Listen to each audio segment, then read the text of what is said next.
Students, हमने अपने इससे प्रीवियस वीडियो में लेसन 1 के क्वेश्चन आंसर का 1 क्वेश्चन से लेकर के 7 तक एक्सरसाइज क्वेश्चन के आंसर सॉल्व कराए थे।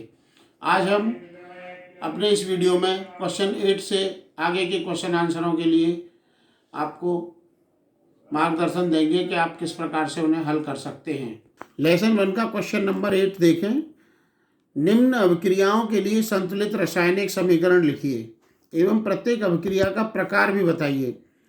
तो हमें यहाँ जो अपनी रासायनिक अभिक्रिया दे रखी है, जो इसमें समीकरण दिया है उसको हम देखें तो शब्द समीकरण के रूप में यहाँ हमें ये क्वेश्चन दिया गया है। Potassium bromide plus barium iodide, यानी पोटेशियम आयोडाइड ब्रोमाइड की अभिक्रिया बेरियम आयोडाइड के साथ करानी है और हमें प्राप्त हो रहा है potassium iodide plus barium bromide.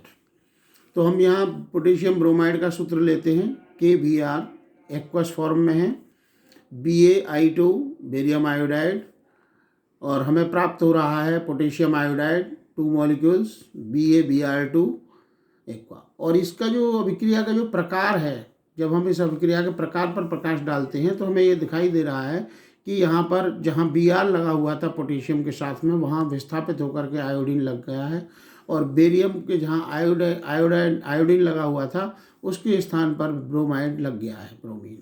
तो इस प्रकार से ये एक डबल डिस्प्लेसमेंट रिएक्शन है, यानी द्विविस्थापन अभिक्रिया है। अगले क्वेश्चन की बात करेंगे हम, क्वेश्चन 8 का बी पार्ट। जिंक कार्बोनेट, इसमें सॉलिड स्टेट में है ये, इसकी अभिक्रिया होती है और zinc oxide plus carbon dioxide में ये टूट जाता है। जिंक कार्बोनेट को जब हम गर्म करते हैं तो साधारणतः ये नॉर्मल कंडीशन में नहीं टूटता है, लेकिन जब हम गर्म करते हैं, इसे दहन किया जाता है इसका, या इसको हीट किया जाता है, तब इसको हम प्राप्त होता है, इससे हमें zinc oxide plus carbon dioxide gas के रूप। क्वेश्चन नंबर 8 का सी पार्ट देखिए। हाइड्रोजन की अभिक्रिया क्लोरीन गैस के साथ कराने पर हाइड्रोजन क्लोराइड गैस हमें प्राप्त हो रही है।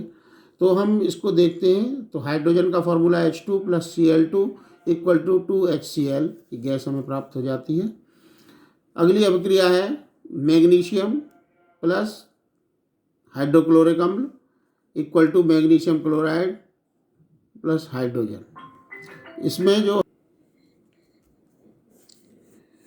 ये तो हो गया 8D, मैग्नीशियम प्लस हाइड्रोक्लोरिक अम्ल दोनों की अभिक्रिया होती है तो हमें मैग्नीशियम क्लोराइड प्लस हाइड्रोजन प्राप्त होता है। इसका समीकरण लिखने के लिए हम मैग्नीशियम का सूत्र MgHCl हाइड्रोक्लोरिक अम्ल के लिए और = MgCl2 मैग्नीशियम क्लोराइड का प्लस हाइड्रोजन का H2।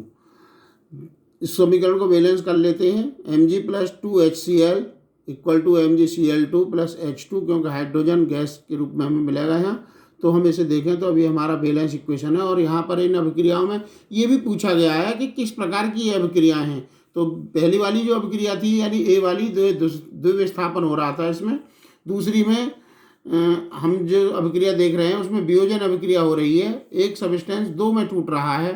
तीसरे में देखें तो यहाँ संयोजन की अभिक्रिया हो रही है, और चौथी वाली अभिक्रिया में, समीकरण में जो हम देखें तो इसमें भी विस्थापन की अभिक्रिया हो रही है। क्वेश्चन नंबर 9, ऊष्माक्षेपी एवं ऊष्माशोषी अभिक्रिया का क्या अर्थ है, उदाहरण भी दीजिए। तो ऊष्माक्षेपी अभिक्रिया का, जैसा आप जानते हैं कि वे अभिक्रियाएं जिनमें ऊर्जा मुक्त होती है, अर्थात उन्हें हम क्या कहते हैं, ऊष्माक्षेपी अभिक्रिया कहते हैं। इसके उदाहरण के लिए हम देखेंगे CH4, यानी जो प्राकृतिक गैस है, इसका हम दहन कराते हैं ऑक्सीजन के साथ तो हमें कार्बन डाइऑक्साइड और वाटर की प्राप्ति होती है। इसके साथ में काफ़ी मात्रा में ऊष्मा भी निकलती है, इसलिए ये एक ऊष्माक्षेपी अभिक्रिया है। इस अभिक्रिया का समीकरण हम बैलेंस करेंगे यहाँ। CH4 + 2O2 = CO2 + 2H2O G, यानी ये भी हमें वाष्प के रूप में प्राप्त होता है यहाँ, और इसके साथ काफ़ी अधिक मात्रा में ऊष्मा की प्राप्ति होती है। दूसरे प्रकार की अभिक्रिया का पूछा है उसने, ऊष्माशोषी अभिक्रिया। तो ये ऊष्माशोषी अभिक्रिया उस प्रकार की अभिक्रियाएं होती हैं जिनमें ऊर्जा को अवशोषित किया जाता है। तो इसमें हम जब कैल्शियम कार्बोनेट को गर्म करते हैं तो हम इसका एक उदाहरण देखते हैं। तो ये टूट करके गर्म होने पर calcium oxide plus carbon dioxide में हमें 2 चीज़ों में प्राप्त होता है, यानी कैल्शियम कार्बोनेट को, यानी चूना पत्थर को जब हम गर्म करते हैं तो हमें कैल्शियम ऑक्साइड यानी बिना बुझा हुआ चूना और कार्बन डाइऑक्साइड गैस प्राप्त होती है। क्वेश्चन नंबर 10 को देखिए।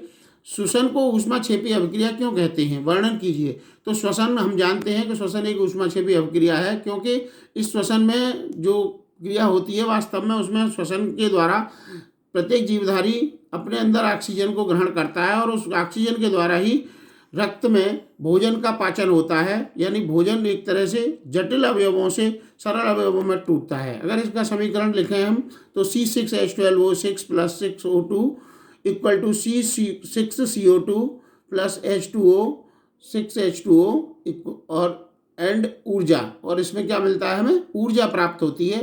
तो इसमें ग्लूकोज का ऑक्सीकरण होता है और इससे ऊष्मा निकलती है, यानी ऊष्मा का उत्पादन होता है, इसलिए हम इस श्वसन को ऊष्माक्षेपी अभिक्रिया कहते हैं।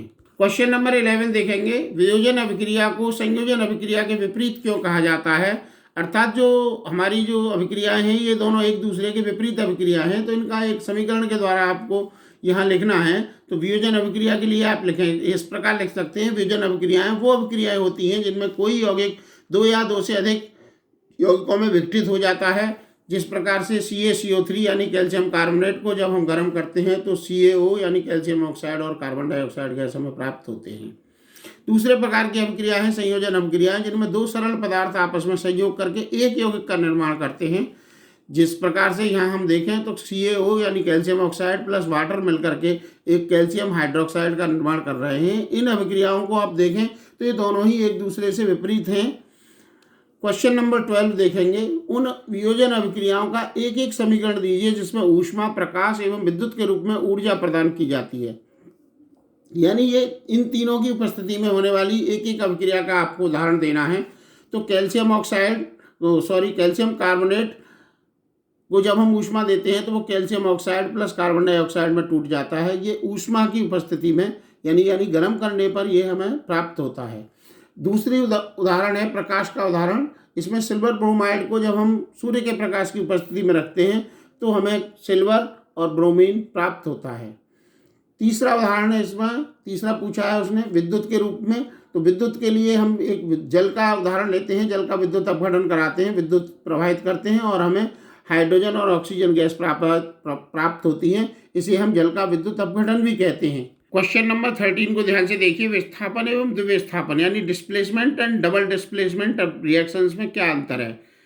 इन अभिक्रियाओं के भी समीकरण देने हैं। तो डिस्प्लेसमेंट रिएक्शन में देखेंगे आप, विस्थापन में क्या होता है, विस्थापन में किसी लवण से उसका एक तत्व किसी अपेक्षाकृत अधिक क्रियाशील तत्व के द्वारा, यानी जो उस तत्व से अधिक क्रियाशील होता है उसके द्वारा विस्थापित हो जाता है।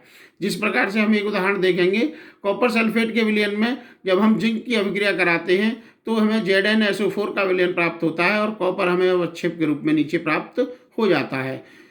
दूसरा इसको हम देख रहे हैं, इसी में अगर हम देखें तो कॉपर जो है वो जिंक के द्वारा यहाँ डिस्प्लेसमेंट हो जाता है, जिंक के द्वारा कॉपर का विस्थापन हो जाता है जिंक के द्वारा। तो विस्थापन अभिक्रिया यानी डबल डिस्प्लेसमेंट रिएक्शन में क्या होता है कि 2 नए उत्पादों के निर्माण के लिए 2 यौगिकों के बीच आयनों का आदान प्रदान होता है और 2 नए पदार्थ हमें प्राप्त होते हैं। इस प्रकार से एक उदाहरण देखेंगे इसका, सोडियम सल्फेट यानी Na2SO4 प्लस BaCl2, जब हम इसका रिएक्शन कराते हैं आपस में तो हमें barium sulphate plus 2NaCl aqua form में ही ये दोनों हमें प्राप्त, ये हमें सॉलिड रूप में यानी अवक्षेप के रूप में बेरियम सल्फेट प्राप्त होता है और सोडियम क्लोराइड हमें एक्वा फॉर्म में प्राप्त होता है। तो ये डबल डिस्प्लेसमेंट का एक उदाहरण था। तो स्टूडेंट्स आपने ये देखा कि यहाँ हमने 8 से लेकर के 14 तक के क्वेश्चन आंसर, 14 वाला जो क्वेश्चन है उसको हम अगली नेक्स्ट वीडियो में देंगे अपनी में। Thank you for watching my video.